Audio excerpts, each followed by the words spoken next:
Vamos a proseguir entonces con la descripción del curso de teorías de la democracia y luego vamos a hacer un análisis más de fondo de algunos de los temas.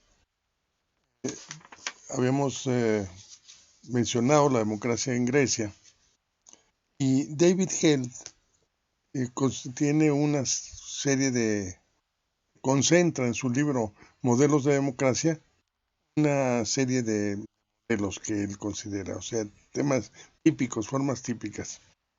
Aquí hay que distinguir entre los modelos que se realizaron y los modelos que se proponen realizar. En algunos casos se realizan en forma muy parcial. Bueno, tenemos entonces que después de la democracia griega, que por cierto desaparece mediante las guerras y el derrumbe del imperio griego, entonces va a tardar muchos siglos en recuperarse el tema de democracia. Claro que hay algunas islas en Italia en donde se registra digamos, una consecuencia de aquella democracia, pero será hasta el siglo XVII que empieza a surgir una nueva sociedad, el capitalismo, y empieza a surgir junto con el capitalismo una concepción que se ha llamado liberal. El liberalismo, digamos, propuesto por John Locke, y tenemos ahí un ejemplo de lo que llama David Held democracia protectora. No es una democracia para todos, es una democracia para un grupo de terratenientes y considera a partir de una concepción interesante que es la concepción del naturalismo. Sobre este naturalismo tenemos un estudio de Norberto Bobbio al respecto. Además que Norberto Bobbio tiene dos libros que yo voy a recomendar, Liberalismo y Democracia, ¿no?, que están en el Fondo de Cultura Económica, Liberalismo y Democracia, y también después Futuro de la Democracia, que es muy interesante, crítica a lo que el Bobbio llama los poderes tras las urnas. Si se puede tener reglas de procedimiento de democracia, pero hay una serie de poderes que las van a neutralizar, van a deformar. Bueno, tenemos siguiendo entonces con el siglo XVII, luego el XVIII, aparece lo que sería la democracia desarrollista. Y esta democracia pues, es propuesta por el filósofo y politólogo John Stuart Mill. John Stuart Mill, discípulo de Bentham e hijo de James Mill. La vida de John Stuart Mill es muy interesante porque desde chiquito lo pusieron a estudiar latín, entonces a los 5 años ya sabía latín, pero él sufrió que no tuviera una niñez como de juego, de cosas así, sino puro estudio. Sin embargo, pues se creó allí un pequeño genio que es John Stuart Mill. Luego tenemos, bueno, que va a influir muchísimo. El liberalismo va a influir en todos los países. Aquí en México hay dos, dice Bobbio, dos almas del liberalismo. El alma económica, es decir, la libertad de mercado o supuesta libertad de mercado, y las libertades políticas. Bobbio le interesa más las libertades políticas y no la libertad de mercado. Sin embargo, están interrelacionadas a mi juicio. Bien, por otra vía, la democracia griega va a tener un efecto en el siglo XVIII con Juan Jacobo Rousseau. Ahí tenemos la democracia directa. Entonces, Rousseau en el contrato social propone justamente una democracia que elimina la representación, porque dice algo que es cierto. Elegimos a un diputado o un representante y luego este representante se vuelve independiente de los electores, ¿no?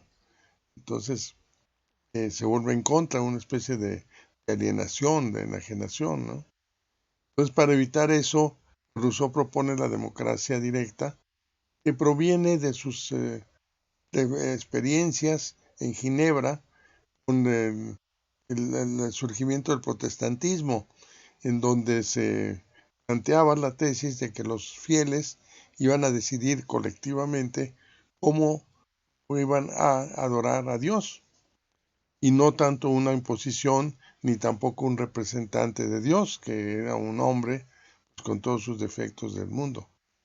Y entonces, bueno, ahí tenemos esta propuesta. Por cierto, Rousseau influye muchísimo aquí en independencia.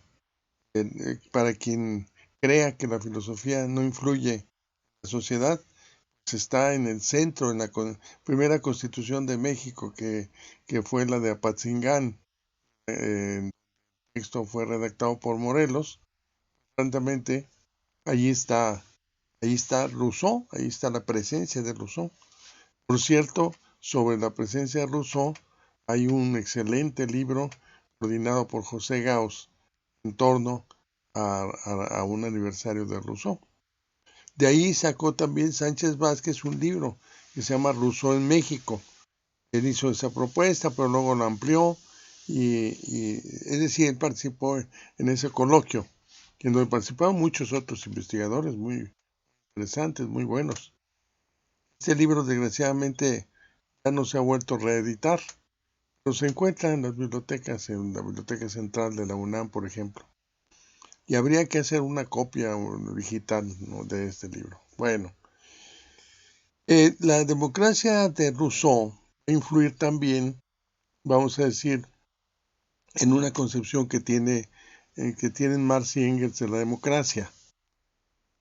Marx y Engels consideran que el fin de una sociedad tiene que ser democrático, que la sociedad finalmente, para ser equitativa, tiene que ser democrático.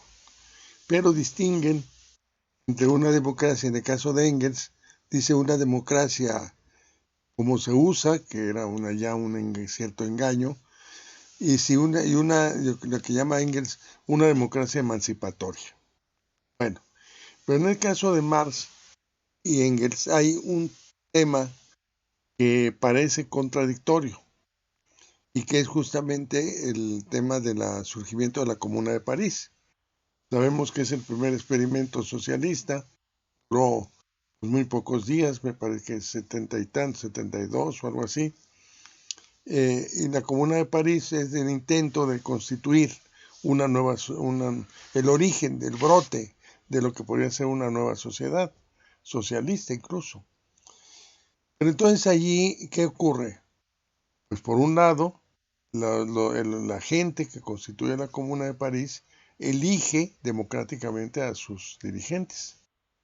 Y además sostienen que el dirigente tiene que ser, pues, de la clase obrera, y además no recibir sueldo, además que haya revocación de mandato, en fin, una serie de aspectos democráticos interesantes y fundamentales. Sin embargo, dice Marx cuando estudia o analiza el fenómeno, lo que ocurre es que después de una revolución se requiere imponer un cierto orden. Y ese orden le llama Marx dictadura del proletariado. Y entonces la gente piensa que Marx entonces propone una dictadura. Y en realidad el concepto de dictadura en aquel periodo no es lo terrible que hoy se entiende por este concepto. Los conceptos varían de significado en muchos sentidos.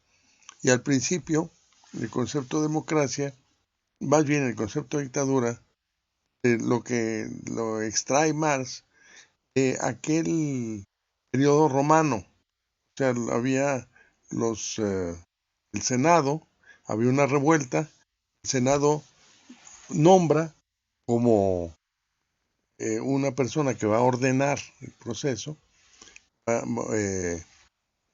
un dictador, pero con un determinado tiempo mientras pone un orden en las revueltas.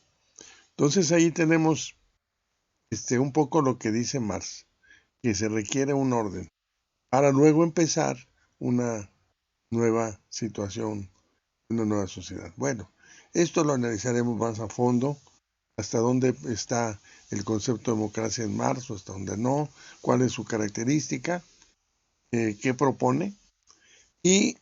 Pero lo que Marx y Engels dicen es que la clase dominante no va a soltar el poder y entonces tiene que recurrir a la violencia para poder contraponer a esta violencia que ejerce un grupo dominante. Las revoluciones surgen por eso, o sea, porque hay un grupo en el poder que no cede en absoluto el poder. Bueno, luego tenemos entonces esa vía. Tenemos en la vía también de la democracia protectora y desarrollista, pues una radicalización, una reflexión sobre la democracia, pero de élites, que se llama el elitismo competitivo. Es la democracia entendida como lucha entre las élites. Ahí tenemos a dos importantes filósofos políticos, ¿no? Y economistas. Uno es Max Weber, ¿no? Que estudia las formas de legitimación del Estado. Y otro es Joseph Schumpeter, un economista que va a hacer un análisis de, digamos, cómo sería el proceso de gobierno en un momento dado. Es decir, ellos quieren ser, digamos, analistas de la situación, tal cual. Bueno, pero tenemos posteriormente en la vía de la vía de Rousseau, Marx, etcétera, tenemos la posición de la democracia participativa. Después les voy a mostrar un esquema. La democracia participativa es la propuesta por Macpherson, filósofo político, que hace un libro que se llama La democracia liberal y su época. Bien, hay una crítica a la democracia liberal. Vamos a ver otra crítica a la democracia liberal que hace un filósofo nuestro aquí en México, un gran pensador llamado Luis Villoro. Luis Villoro tiene un libro que se llama Los retos de la sociedad por venir, que está en el Fondo de Cultura Económica, y luego un libro en siglo XXI, que son 3 conferencias, que se llama Tres retos de la sociedad por venir. Bueno, en este caso, Villoro hace una crítica a la democracia liberal y también reconoce que la democracia directa que se practica en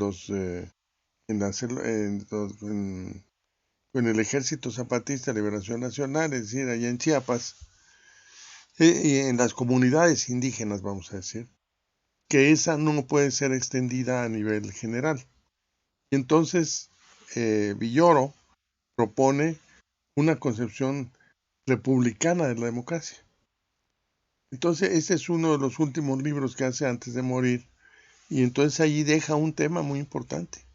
Es decir, si no se puede hacer democracia directa a nivel general, y si tampoco es correcta la democracia liberal, ¿qué hacer?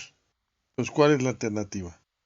Bien, tenemos otras concepciones de la democracia, una que se llama la democracia radical, que ya David Held no lo expone, la democracia de Chantal Mouffe y la Ernesto Laclau, que extraen Chantal Mouffe, esta democracia considera las posiciones sujeto.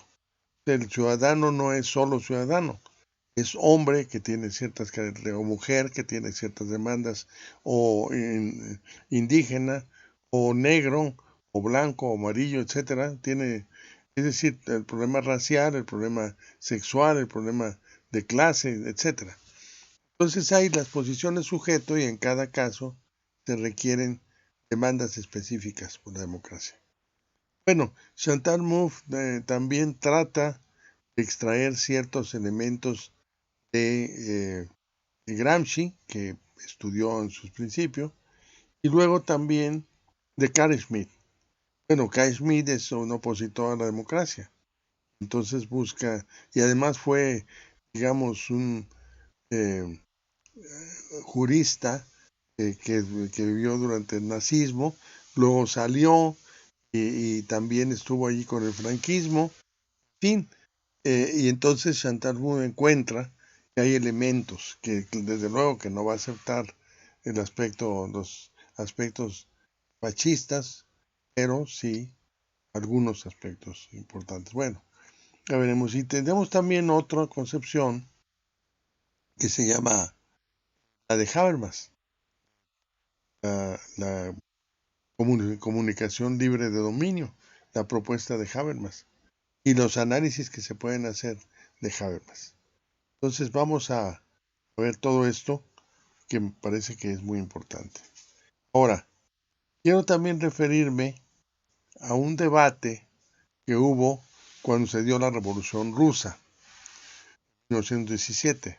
La Revolución Rusa, pues se planteó el tema del socialismo y buscó desarrollar una democracia, la democracia de los soviets. O sea, lo primero que se hizo, lo que surgió en Rusia fue los soviets, se organizaron como grupos democráticos.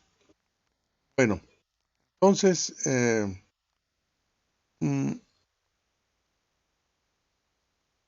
incluso Lenin hace un análisis del concepto de democracia en Marx, es interesante, y que dice que, por primero, pues, frente a la situación en que está, hay que hacer la democracia la dictadura del proletariado. Nuevamente el concepto ahí viene, pero tiene que desaparecer esa dictadura. Tiene que dar origen a un Estado distinto. Bueno, frente a esa situación y la situación de Rusia, había otro representante, digamos, del marxismo y heredero, un poco amigo de Engels y traductor de las obras de Marx y Engels en Alemania, que se llamó Karl Kautsky. Y Karl Kautsky hizo una obra crítica que se llamó La dictadura del proletariado. Y esa obra crítica dice Kautsky, en primer lugar, en Rusia no hay condiciones para hacer el socialismo. Y en segundo lugar, dice, digamos que es importante, dice, la democracia electoral, vamos a decir, representativa. Y apuesta un poco a la democracia representativa en Alemania. Bueno, eso ahí se le hizo enojar muchísimo a Lenin, y entonces Lenin hace otro libro que se llama La dictadura del proletariado y el renegado Kautsky. Es decir, critica estas posiciones. Bueno, a la luz de todo lo que ha pasado, es importante recuperar esta polémica, que por cierto, sobre ella hace una introducción muy buena Fernando Claudín, que fue un político comunista, que lo expulsaron también del Partido Comunista, y que hizo una introducción a ese debate muy importante. Bien, entonces tenemos varios tipos de democracia, varias formas de la democracia, y que pues realmente forman parte del gran debate de hoy. Tenemos la democracia, los movimientos, los que proponen los movimientos sociales, por ejemplo, el feminismo y el ecologismo. Y luego tenemos un problema de fondo. Ese problema de fondo es el problema de la relación democracia y capitalismo. Es decir, hasta qué punto el capitalismo puede convivir o no con la democracia. Ya hemos visto que el capitalismo puede convivir con el fascismo, con la dictadura, o puede convivir con una democracia representativa hasta cierto punto. El neoliberalismo con Friedrich von Hayek propone un concepto de democracia limitado, un poco para la gestión pública, y con características que se han tratado de imponer en nuestros países, que se han impuesto en muchos sentidos. Es decir, neoliberalismo fue la política ha sido la política oficial desde los 80 hasta hoy.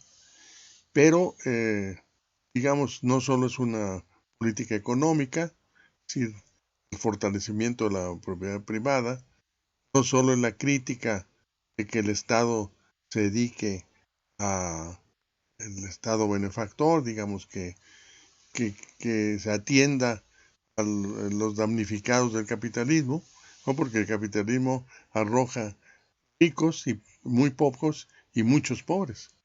¿Y qué va a pasar con los pobres? ¿Quién nos va a atender? Justamente Keynes decía que era el Estado. Bueno, el neoliberalismo se opone a eso. Pero además propone también una concepción de la democracia limitada. Entonces, eso también es necesario analizar. ¿Cuál es la relación entre capitalismo y democracia? ¿Por qué? Por ejemplo, en Chile, recordemos que Salvador Allende llega por la vía democrática, llega por elecciones, es presidente legítimo, pero luego empieza a hacer algunas decisiones sociales que no le interesan y no le convienen ni a la burguesía chilena ni tampoco a sus relaciones con el gobierno norteamericano. Entonces, el gobierno norteamericano va a derrocar a Salvador Allende y producir un baño de sangre terrible. Y que el que va a proponer allí todo, digamos, el que va a realizar ese golpe de Estado sangriento, es, como ustedes saben, el general Pinochet. Ahora bien, lo que ocurre es que en el pueblo chileno hay un gran, digamos, formación democrática. Y entonces cuando Pinochet, creyendo que la aplicación del neoliberalismo, porque en Chile se da la primera forma de neoliberal que justamente va a proponer Milton Friedman y los que llama su grupo en la Universidad de Chicago. Y es decir, una vez que hacen el golpe de Estado, establecen una política neoliberal en los 70.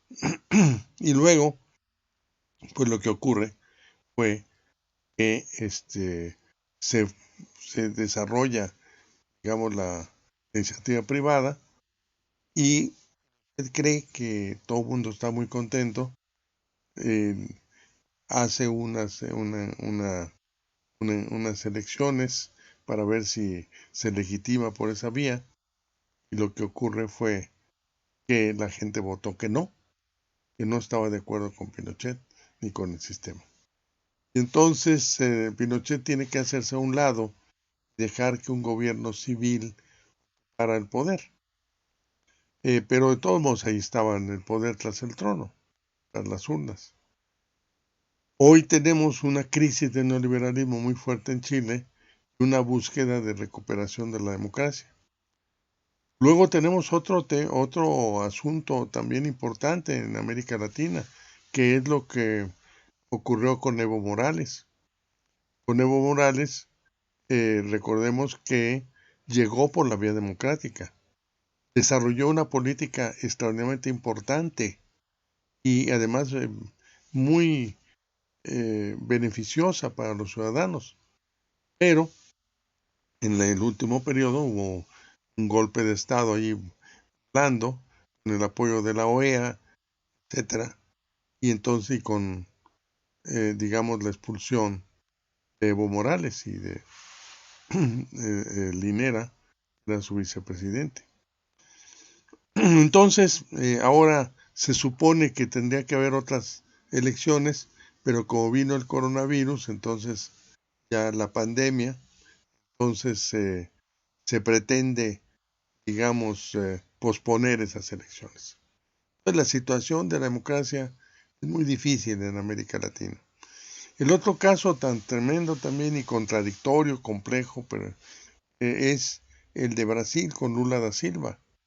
Lula da Silva desarrolló una política que benefició a clases medias, que sacó a mucha gente de la pobreza, Luego Dilma Rousseff va a sustituirlo, pero por un lado por el punto de vista jurídico, o apelando a temas jurídicos, van a quitar a Dilma del poder de la presidencia y van a encarcelar de forma totalmente arbitraria a Lula da Silva para evitar que se presente como candidato nuevamente a la presidencia. Y entonces llega al poder un individuo pues impresentable, ¿no? Que es Jair Bolsonaro, que ahora no ha establecido ningún medio ninguna medidas para eliminar, digamos, contrarrestar o disminuir la, la pandemia, y van muchísimos muertos, muchísimos. Lo curioso es por qué razones un grupo de gente votó por Bolsonaro. Y ahí están los problemas de la democracia. Entonces, como la democracia a veces pues lleva al poder a gente que es indeseable. Pero ¿qué tipo de democracia es? ¿Qué características tiene? O sea, ¿cuáles son los condicionamientos para una democracia? Lo mismo ocurre en Estados Unidos, que en la anterior campaña entre Donald Trump, ¿no? y, y la candidata demócrata, en realidad allí hay un problema. Ella gana con más votos. Sin embargo, como hay una regla de procedimiento que es el voto delegado, pues entonces se puede ganar con 2 o 3 estados que se tenga control, se puede ganar las elecciones. ¿Qué es lo que hizo Trump? ¿No? Bien, o sea que hay que analizar cuáles son los significados de la democracia. Uno, cuáles son los sentidos. ¿Cuál es la evolución de la democracia? O sea, ¿cómo ha ido evolucionando? ¿Cuál es la crisis de la democracia? Es decir, cómo se deteriora en la situación actual, por qué se deteriora y qué democracia se requiere reivindicar para poder, digamos, hacer un cambio pacífico. Porque como les decía en otro momento, si no hay un cambio pacífico, llegan los cambios violentos, porque el pueblo no puede soportar una situación de opresión. Así que si queremos un cambio pacífico, tenemos que fortalecer la democracia, pero con una serie de características específicas. Bueno, esto es una mirada a vuelo de pájaro de los temas que vamos a tratar, de la situación, de los problemas que nos vamos a enfrentar. Va a surgir nuevos temas, nuevos problemas a lo largo de las exposiciones, pero esto les puede dar una primera idea de cuál es la muy interesante y muy vital y muy importante problemática, tal vez una de las problemáticas más importantes que tenemos nosotros en México, en América Latina y en el mundo en general. Muy bien,